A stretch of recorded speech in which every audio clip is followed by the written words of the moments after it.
tym odcinku porozmawiamy na temat konwersji nieruchomości, a konkretnie poruszę takie tematy jak regulacje budowlane, dodawanie wartości nieruchomości, zmiany układu pomieszczeń, dodawanie łazienek i dobudówka, użycie kapitału inwestorów, nowe instalacje, przyłącza oraz wiele innych. Jeśli interesuje Cię ten temat, obejrzyj ten film do końca.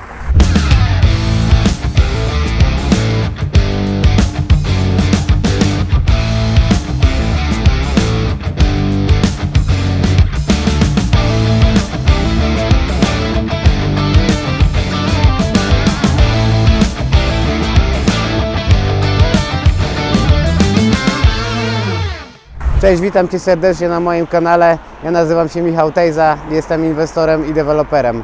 Dla osób, które mnie nie znają, specjalizuję się w wyszukiwaniu okazji inwestycyjnych oraz przeprowadzaniem projektu nowego budownictwa, konwersji, remontów.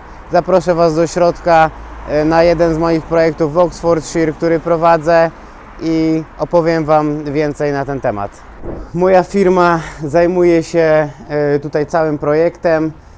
Kupiliśmy ten dom w zeszłym roku. Było trochę utrudnień z planning permission, czyli z pozwoleniem na rozbudowę tego domu, ponieważ był to 3-sypialniany dom z jedną łazienką. Jednak końcowo będzie to 5-sypialniany dom z 3 łazienkami oraz jeszcze dodatkowym biurem na ogrodzie. Zapraszam Was do środka, bo jest głośno od ulicy. Tu pokażę Wam w skrócie, jak to wygląda w trakcie realizacji. Będzie jedna z sypialni. Wcześniej był to salon. Zrobiliśmy tu ściankę działową. Wszystkie ściany zewnętrzne będą izolowane od środka. Wiadomo, sufity tak samo że wygłuszone. W kwestii tutaj sporo się pozmieniało. Jeśli ktoś mnie oglądał wcześniej, to poruszę sporo tematów zmian. Jeśli ktoś mnie nie ogląda, to może powiem kilka właśnie słów o sobie. Nieruchomościami zajmuję się od 2015 roku, zaczynając od portfolio rent to rent. Zacząłem skalować biznes, kupując swoje nieruchomości poniżej wartości rynkowej, wyciągając cały kapitał i kupując kolejne nieruchomości. Przez ten czas udało mi się zbudować dwucyfrowe portfolio i rozwijam się sukcesywnie, używając też kapitału od inwestorów. Pomaga mi to rozwijać swoje portfolio, ale przede wszystkim dbać o fundusze inwestorów, którzy zarabiają przy tym, ale również mają możliwość nauki z projektów, z praktyki, ponieważ zapraszam inwestorów regularnie. Niektórzy chcą częściej, niektórzy są zajęci i nie chcą regularnie się uczyć, ale jest taka możliwość odwiedzać projekty, zdobywać wiedzę z praktyki i też przy tym się uczyć, bo niewątpliwie może ktoś będzie chciał w przyszłości samemu robić taki projekt bez posiadania wiedzy i tego know-how. Ciężko jest coś takiego w ogóle w głowie sobie ułożyć, ale jeśli, że tak powiem, jest możliwość przejścia przez różne projekty, nie robiąc ich samemu, na pewno można dużo wyciągnąć z tego kwestii rozwojowych. Chciałbym zacząć tutaj od regulacji budowlanych, a konkretnie całego procesu, który warto poruszyć przy projektowaniu nieruchomości, zmian z architektem, ponieważ on planuje całe zmiany, które mają być przeprowadzone, jakie materiały mają być użyte. Inspektor budowlany będzie regularnie sprawdzał na podstawie specyfikacji, która jest przygotowana przez architekta, czy wszystko jest tak, jak powinno być. I są takie rzeczy, tak jak obowiązkowe nie tyle wygłuszenie, ocieplenie ścian zewnętrznych w takich starych budynkach, ocieplenie dachu. Jest tych specyfikacji sporo, jaka izolacja ma być, więc warto, że tak powiem, to wszystko sprawdzić przed projektem, żeby się nie okazało, że inspektor budowlany później powie, że jest za mało czegoś, trzeba dokładać, będzie to dodatkowy koszt, dodatkowe przedłużenia czasu, ale przede wszystkim no, nerwy i stresy też będą, jeśli zrobicie, teraz pozmieniały się na przykład od cavity, czyli cavity wall isolation, czyli kwestia wełny izolacyjnej na przykład czy Cyloteksu. Kiedyś było w standardzie 100 mm, czyli 10 cm, teraz jest 15. I jeśli ktoś zrobi po starych zasadach, będzie musiał dokładać od środka. I takich kwestii jest dość sporo, więc jeśli nie dowiecie się, porozmawiacie jeszcze z inspektorem budowlanym, no to może później, że tak powiem, to być kosztowne. Ja pokażę Wam, na dachu była sytuacja taka, że zrobiliśmy 140 mm wełny izolacyjnej między krokwiami, ale przyszedł inspektor i powiedział, że chce, żeby jeszcze nabudować dodatkową izolację na tą wełnę i trzeba było to zrobić. Każda wełna ma inne specyfikacje i na tym warto bazować. Powiem Wam, jeszcze takich sporo zmian tutaj się wydarzyło, bo był tu iHelios zamontowany już, czyli ogrzewanie na podczerwień. Jednak firma, która sprzedawała mi te ogrzewanie w zeszłym roku, niestety nie poinformowała mnie, że są zmiany właśnie w EPC, czyli w energetycznym certyfikacie. Konkretnie, jeśli zainstalowałbym te ogrzewanie na podczerwień, to bym miał EPC D. D to już jest dość bardzo niskie. A czemu tak? Bo ogólnie wcześniej korzystałem z tego ogrzewania i byłem zadowolony. Jednak zmieniły się przepisy, że na starym budownictwie nie ma osobnej rubryki, jeśli chodzi o ogrzewanie na podczerwień. Więc te ogrzewanie było brane pod uwagę razem z takimi elektrycznymi panelowymi grzejnikami, które są bardzo po prostu drogie w utrzymaniu i przez to trzeba było zmieniać cały projekt ogrzewania. Będziemy używali gazu, tutaj jest licznik, ten licznik zostaje tu, tylko będziemy przedłużać rurę do budówki i tam będzie kombi boiler. Sporo zmian, bo tak samo no, całe ogrzewanie będzie już grzejniki, będzie ogrzewanie gazowe, więc tych zmian wyszło w trakcie dość sporo. Nie były to planowane zmiany. Jak widzicie, elektryka, pierwszy fix jest zrobiony. Zaproszę Was na górę. Powiemy trochę właśnie jeszcze o tych regulacjach, ale o dodawaniu wartości nieruchomości, bo na tym ten cały biznes polega, żeby dodawać wartości nieruchomości i zarabiać i mnożyć ten kapitał. Z tych pieniędzy nie płacimy podatków, więc myślę, że warto to robić. Tak jak tu wspomniałem, używamy właśnie wełnę. Na wełnę dajemy taką folię izolacyjną, która też wygłusza, ale przede wszystkim to jest coś takiego, tu jest właśnie taka rolka i to w zimę bardziej trzyma ciepło, a w lato bardziej chłodzi, że nie ma takich mostków różnic temperatur. No i jeszcze kazał inspektor właśnie, żeby zrobić zabudowę z betonów i Cylotex jeszcze wrzucić do docieplenia. Także tutaj kolejny temat, który właśnie chciałem poruszyć, to dodawanie wartości nieruchomości. Najlepiej wartość podnoszą sypialnie. Sypialnie to jest najbardziej, dodaje tej wartości. Później różne są jeszcze, łazienki też dodają, wiadomo, komfortu, a jak i komfortu dodają, to też dodaje wartości. Już tutaj nie pamiętam dokładnie, jaki jest mniej więcej procent w dodawaniu tego, ale jeśli robimy to na wynajem, no to na pewno czym więcej jest możliwości że tak powiem, dołożenia łóżek, więc jest możliwość do zarabiania więcej oraz no wiadomo, czy więcej gości, tym więcej musi być czy lokatorów musi być więcej łazienek. Ja mówię gości, ponieważ moje nieruchomości robię wszystkie na wynajem krótkoterminowy i dlatego bardziej celuję tu pod tą grupę docelową.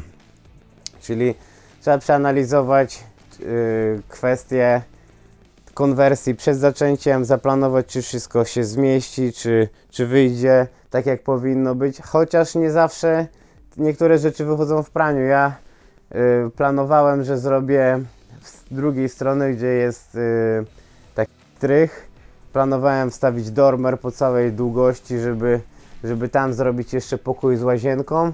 Jednak sąsiedzi nie pozwolili na to, że tak powiem, bardzo w planingu no robili wszystko, żebym tego pozwolenia nie dostał, żebym nie zarobił na tym jeszcze więcej, więc trzeba było w trakcie też kolejne zmiany wprowadzić. Takie jest życie, zawsze jest ryzyko, chociaż docelowo i tak uzyskam 5 sypialni, 3 łazienki jak chciałem. Jeden pokój, w sumie 2 pokoje będą trochę mniejsze, ponieważ jeden przedzieliłem na 2, ale pod wynajem krótkoterminowy, gdzie najważniejsze są łóżka, nie będzie z tym jakiegoś większego problemu. Większość materiałów będę starał się importować, żeby po prostu zaoszczędzić pieniądze. Jeszcze powiem Wam tu kilka takich kwestii, czyli ściany między sąsiadami. Ściany będą wszystkie izolowane płytami karton gipsowymi, które takie są właśnie niebieskie, się nazywają soundproof boards. Izolują dźwięk, szczelność, bardziej wygłuszają pomieszczenie. Tak jak widzieliście na dole był stelaż, robimy stelaży w ścianach zewnętrznych, wygłuszamy to wełną, na to dajemy taką folię i na to dajemy płyty, żeby też właśnie tutaj te pomieszczenia były wyizolowane. Dom jest bardzo stary, podejrzewam 130-140 lat. Tam wydaje mi się, że nawet nie ma fundamentów, tylko jest na kamieniach usypany, że tak powiem, postawiony i dalej stoi. No ale chcę zadbać o to, żeby po prostu tutaj był komfort jak najbardziej możliwy. Wszystkie domy mają 3 sypialnie, 1 łazienkę, więc dlatego ta konwersja robi się dlatego, żeby, że tak powiem, wykorzystać potencjał okolicy, lokalizacji. Lokalizacja jest dobra, bo jest blisko centrum i tutaj nie ma możliwości postawienia nowego domu, choćbym zdecydowanie wolałbym ze swojego doświadczenia, że tak powiem, nowe budownictwo, robić wszystko od nowa, niż tutaj z sąsiadami się gdzieś tam użerać i co chwilę jeden mówi, że mu się zawala dom cały i że tak powiem, no nie jest to prosty temat taki. Tu łazienka zrobiliśmy w spokoju, wycięliśmy, w sumie to była szafa zabudowana, która, no wszystko było stare, będzie prysznic, tutaj tam taki w miarę duży, metrowy, tutaj umywalka, toaleta i miało być odbicie lustrzane po drugiej stronie budynku, jednak tak jak wspomniałem, nie dostaliśmy pozwolenia takiego, jakie chciałem. Zejdziemy na dół, pokażę Wam jeszcze temat, opowiem Wam o zmianie układu pomieszczeń, co dodaje wartości i przedstawię, jak to wyglądało wcześniej, jakie są zmiany. Także tutaj wcześniej był to jeden pokój, ponad 12 metrów, po prostu przedzieliłem go na pół, tu będzie nowe okno stawiane, na razie tutaj już jest nadproże, będziemy futryny osadzać i okno drugie mamy na dole, jest właśnie na dniach, będzie montowane. Kwestia, no miał być ten pokój większy, ale jednak mimo tego dalej uda się zrealizować to, co było planowane. Sufity izolujemy, ściany tak samo. Chcę, żeby ten dom był ciepły i wiadomo, grzejniki tak samo pod oknami montujemy. Całe instalacje, wszystko nowe, więc praktycznie ten dom mury zostają zewnętrzne stare, ale jak widzicie, stropy są nowe, ściany nowe, działowe, izolacje, więc jest to no typowa konwersja, nie jest to remont, bo zmieniamy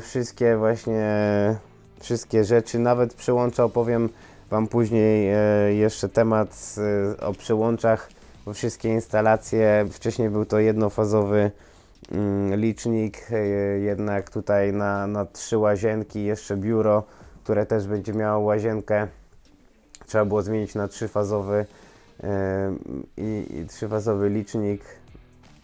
No i że tak powiem, kanalizacje wszystkie małe, stare były, więc trzeba było pozmieniać odpływy, podokładać, jest tego sporo. Tutaj ten pokój rozmiarami się nie zmienił, taki jaki był, taki jest. Jak możecie zobaczyć, właśnie izolację, podłogi, wszystko jest nowe.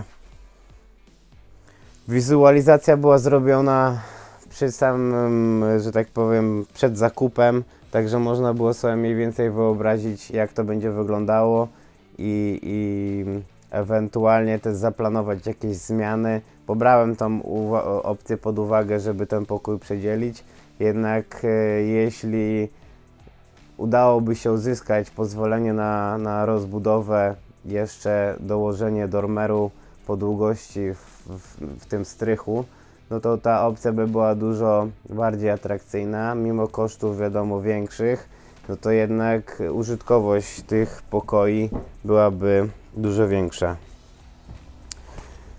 No i bardziej komfortowa i funkcjonalna, jednak no, robię to, żeby na tym zarabiać, więc trzeba było dopiąć to, bo jednak domy 5-sypialniane w okolicy są powyżej 500 000 wartości, więc liczę, że te minimum 450 dostanę wycenę.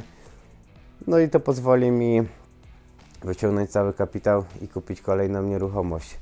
Tutaj, jak widzicie, nie ma rusztowania.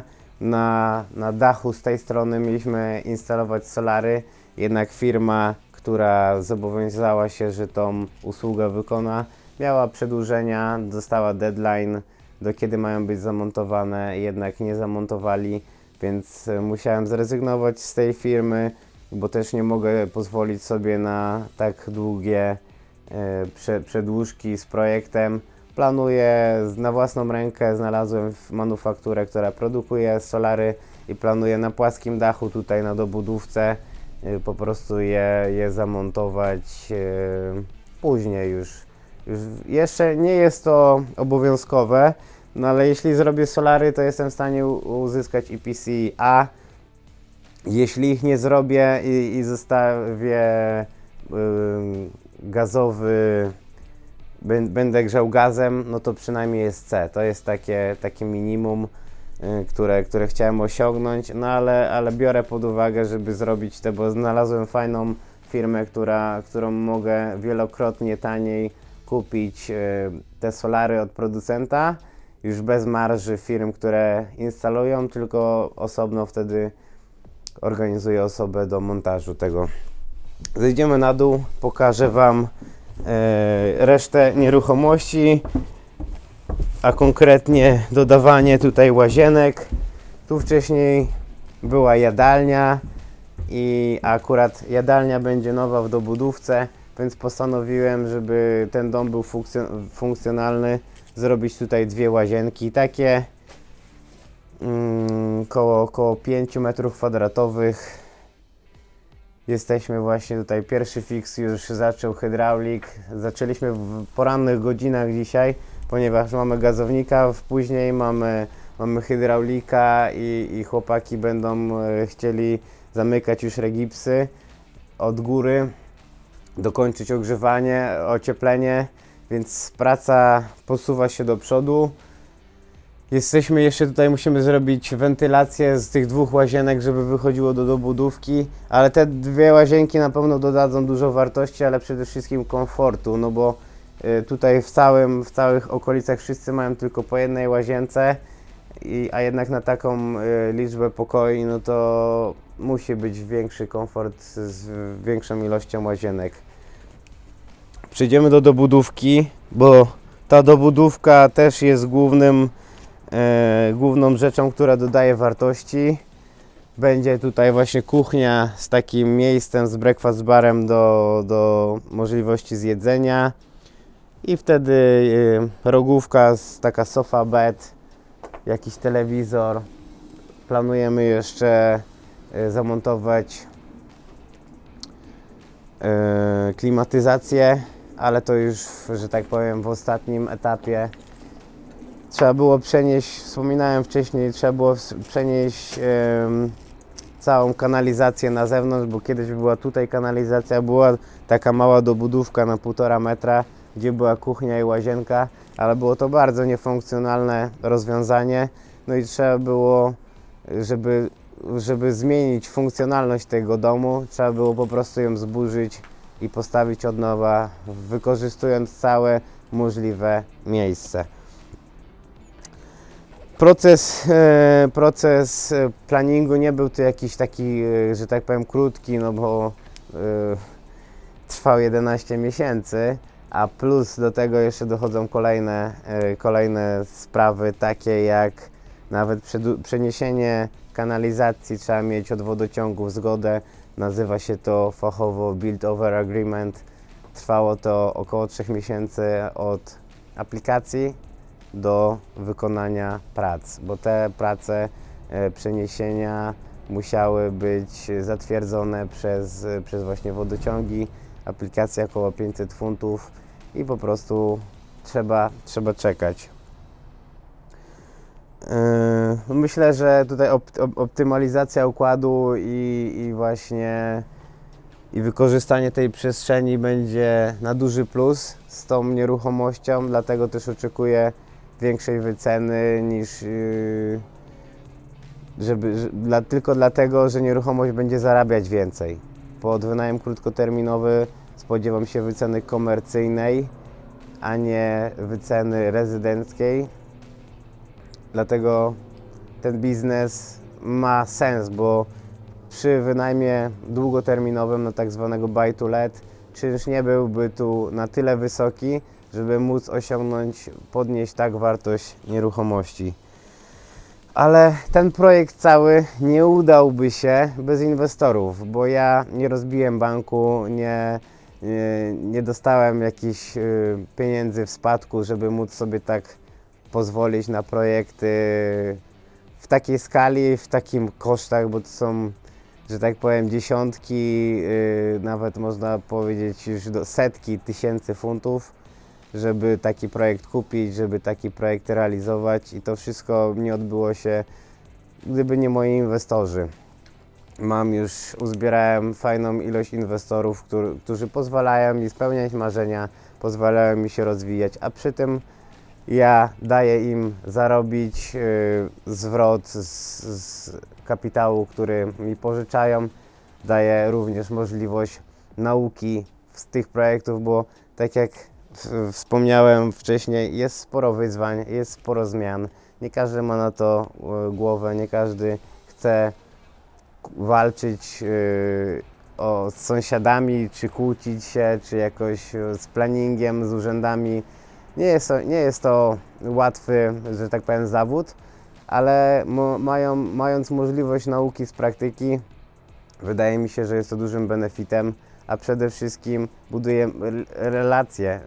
budujemy relacje, ponieważ biznes to są relacje i rozmawiając regularnie, spotykając się nawet na wyjście gdzieś na obiad, porozmawiać o życiu, jest to dużo lepsze rozwiązanie niż banki i że tak powiem, suche umowy, suche procenty. Bez relacji biznes nie miałby możliwości rozwoju, a szczególnie w moim przypadku, gdzie większość funduszy korzystam z inwestorów. Jak pozyskać taki kapitał? Myślę, że trzeba przede wszystkim budować markę osobistą i pokazywać rzeczywiście, co się robi, być sobą, bo nie ma co tutaj udawać kogoś, kim się nie jest. Życie zweryfikuje dość szybko, jaka jest prawda. Ja pokazuję, mówię o tych gorszych rzeczach też, nie chcę sprzedawać tutaj jakichś słodkich historii, nie opowiadam bajek, co mogłoby być, tylko prawda. Nie każdemu może się to podobać, bo też jest sporo hejtu, ludzie gdzieś tam komentują ze swojego punktu widzenia, nie mają żadnego doświadczenia, albo jeśli ktoś nie jest samemu w stanie zrobić takiej inwestycji, no to wiadomo, nie życzy, z reguły hejterzy, no nie życzą drugiej osobie, żeby też się to udało, więc było sporo komentarzy, było sporo złych opinii w trakcie, jednak co mnie nie zabije, to mnie wzmocni, ja w ogóle się tym nie przejmuję, idę cały czas do przodu. Wracając do tego pozyskiwania, żeby dać Wam trochę wartości, no bo sporo osób pyta, jak pozyskiwać ten kapitał i tu jakieś nie ma złotej rady dla wszystkich. Ważne, żeby robić to, co się lubi i robić to regularnie, a z czasem te pieniądze się pojawią, bo ja zajmuję się nieruchomościami od 2015 roku, chociaż w mojej rodzinie były od małego te nieruchomości. Dopiero od kilku lat zacząłem tak rozwijać się mocniej i pozyskiwać tych inwestorów, bo wcześniej trzeba było pokazywać, że po prostu ma się efekty w tym, co się robi. To taki tip ode mnie i dawać też korzyści, bo ja na przykład myślę, że dużą korzyścią współpracy ze mną jest właśnie możliwość tej nauki, odwiedzenia różnych typów projektów, bo mam konwersję mieszkań, remonty, konwersję domu, nowe budownictwo i jest wachlarz tych projektów, z których można się uczyć, że same pieniądze nie koniecznie mają znaczenie. No wiadomo, że jeśli pieniądze leżą komuś na koncie, no to przez inflację tracą wartość, więc jeśli pożyczy mi na 10% w skali roku, no to te pieniądze zarabiają, a nie tracą. Nie są to może jakieś, że tak powiem, kokosy, ale przynajmniej jest możliwość zabezpieczenia na hipotece, że tak powiem banki, jeśli zostawimy w banku na lokacie, no to nie mamy takich możliwości. Jeśli wrzucimy na krypto, no to teoretycznie możliwość zysków jest dużo większa, ale możliwość jest, że stracimy wszystko. Tak samo giełda nie daje nam zabezpieczenia. Są zmiany rynkowe, które mogą po prostu zniszczyć nasz majątek, więc ja uważam, że lepiej małą łyżeczką, ale cały czas jeść, niż myśleć o ogromnych pomnożeniach, a koniec końców stracić wszystko, co pracowało się ciężko latami. Takie korzyści dla inwestorów są bardzo ważne, no bo wiadomo, każdy jest człowiekiem, każdy chce się rozwijać. To nie chodzi, wiadomo, każdy chce też zarabiać, ale mentalnie warto się rozwijać. Każdego dnia być lepszą wersją siebie. To jest moim zdaniem dużym benefitem, że uczestnicząc w takich projektach nawet jako gość, to można dużo wyciągnąć tej teorii oraz praktyki dla siebie i być przygotowanym na rozwój. Przejdziemy jeszcze tam do biura. Kilka słów opowiem właśnie o nowych instalacjach. Tak jak wspomniałem wcześniej, wcześniej przyłącze było jednofazowe, trzeba było zmienić na trzyfazowe, bo jednak będzie w łazience na górze wszystko w elektryce. Mam na myśli prysznic, grzanie wody, będzie to dodatkowe obciążenie. Tutaj tak samo będzie wszystko w elektryce. Właśnie hydraulik przygotowuje kanalizację nową, która już została przedłużona w większości przez długość ogrodu do nowej studzienki. Jednak tutaj zostają jeszcze prace do skończenia przed izolacją podłogi, bo tutaj, jak widzieliście, Cylotex będziemy tutaj wszystko podsypywać na równo, później właśnie izolować podłogi Cylotexem i na to będziemy robić posadzki. Ale co do instalacji, właśnie są dodatkowe koszta, nie każdy bierze to pod uwagę.